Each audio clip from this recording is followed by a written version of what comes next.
Hello everybody, welcome back to my channel. I'm your host, Davin James. Glad to be here with all of you guys here today. Hope you're all doing well, hope you're having a fantastic day so far.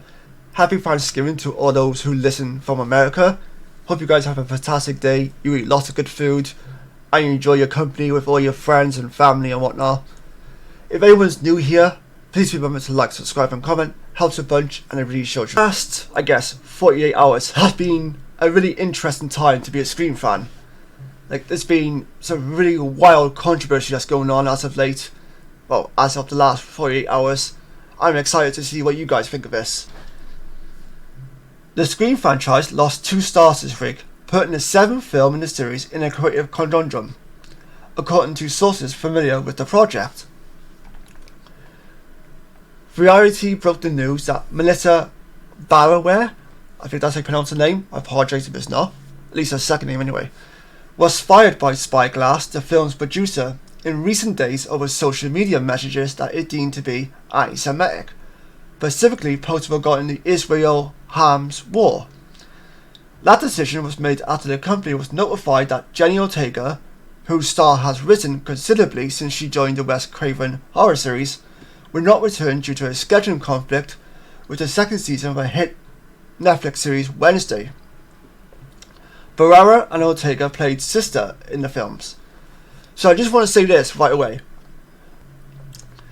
Whenever you hear scheduling conflict in terms of movies, whether it be for an actor, writer, director, whatever it may be, it's usually BS. That's usually a press release cover-up.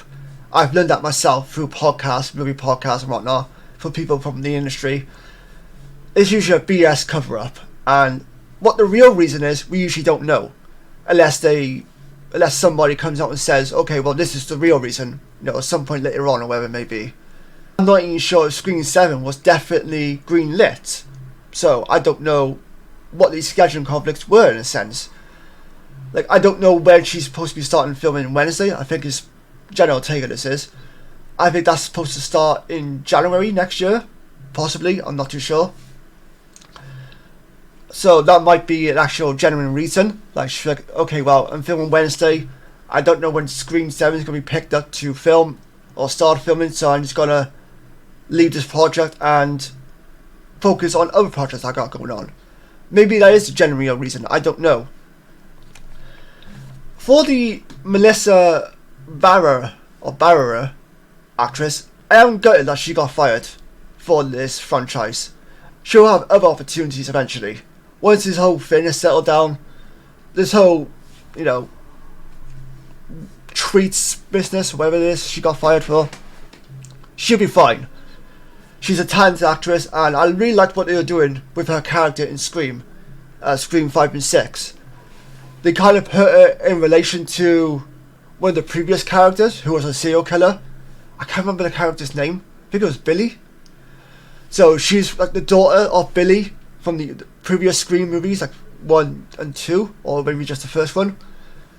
So they kind of played her as someone who has a bit of an edge, and she's scared that she's gonna she's scared that her character is gonna become just like her father was, and she was trying very hard to not tap into that darker side of her, and that was fun to explore. And they even teased here and there that she actually might become Ghostface eventually in the Scream franchise in the future installments. Backlash to Barrera's ouster has been intense with the film's director, Christopher Landon, reacting to the events surrounding her exit. He posted and deleted a statement on Twitter. I'm going to call it Twitter, I hate saying X, it just sounds weird. He basically said, it's not my decision to make. I don't like this decision. I think this decision sucks, but at the same time, I can't do anything about it. It's not my choice to make. I'm a hired hand just as much as anyone else is. I know I've got bosses to answer to, and they're the ones who make the overall decision, unfortunately. Whether or not he continues to be a part of this franchise going forward, it's another thing in general, so we have to wait and see on that. It seemed to some fans like the planned sequel was collapsing in real time. That sounds about right. However, even before Barrera was fired, plans for the next Scream were being rebooted. Ortega's exit had required the creative team to make some alterations according to individuals with knowledge. but there were still hopes that the actress might be convinced to come back for some sort of cameo, but that no longer seems to be in the cards.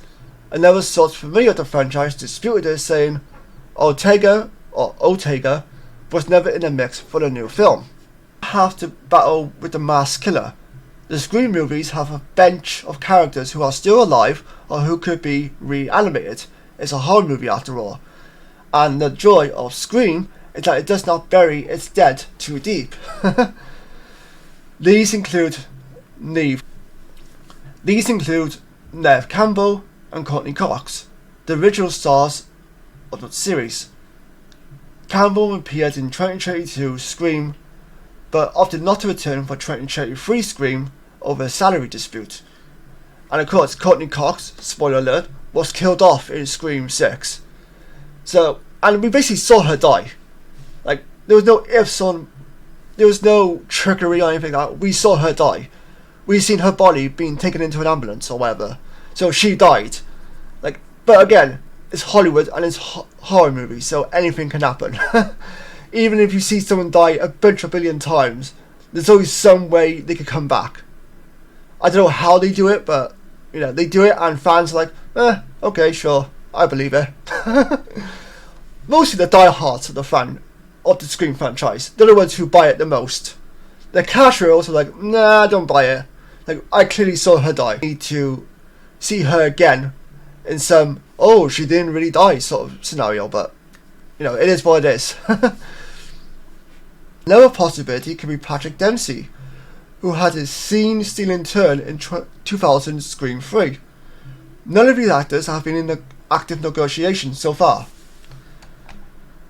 The hope for Scream 7 will be to hit theatres in 2025, although the producers are essentially starting from scratch right now. So that release date still seems feasible if Landon and the writers can find another scary story to tell. Scream films don't require extensive visual effects and can be produced quickly. All it takes is a bloody good idea. Where this franchise goes next, in terms of story and in terms of characters, I'm fine if they want to bring back Neve Campbell. Okay, fine. Like, I'm not a diehard of the franchise, so I don't really care. As long as it's entertaining and I get a thrill from it, that's all that matters to me. And I also get, as long as I get to see Ghostface as well do his spin, I'm cool, I'm happy.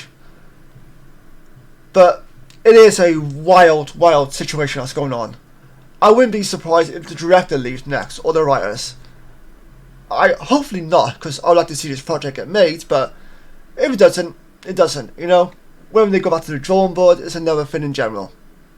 I know a lot more people who's going to be more devastated over this news because they're more diehards of this franchise than I am, so they're going to be really bothered by this. To me, I'm like, well, that's Hollywood for you. Shit happens. It sucks, but it is what it is. You know, that's business for you.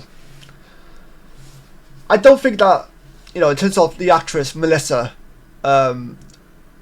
Barrera, I do think it sucks that she was fired just because she spoke her mind on Twitter about some of the things that's going on in the world. Something she mostly feels passionate about. I think that's kind of stupid. It has nothing to do with the film franchise. It has nothing to do with her being difficult to work with or anything like that. So I think that's kind of rude, but Hollywood is a very cutthroat business.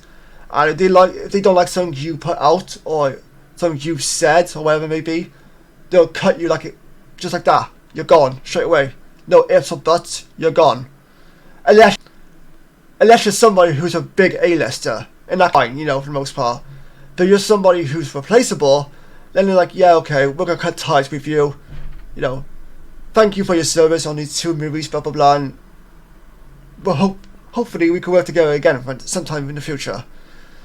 So, yeah, that's Hollywood for you, I suppose. But what do you guys think on this?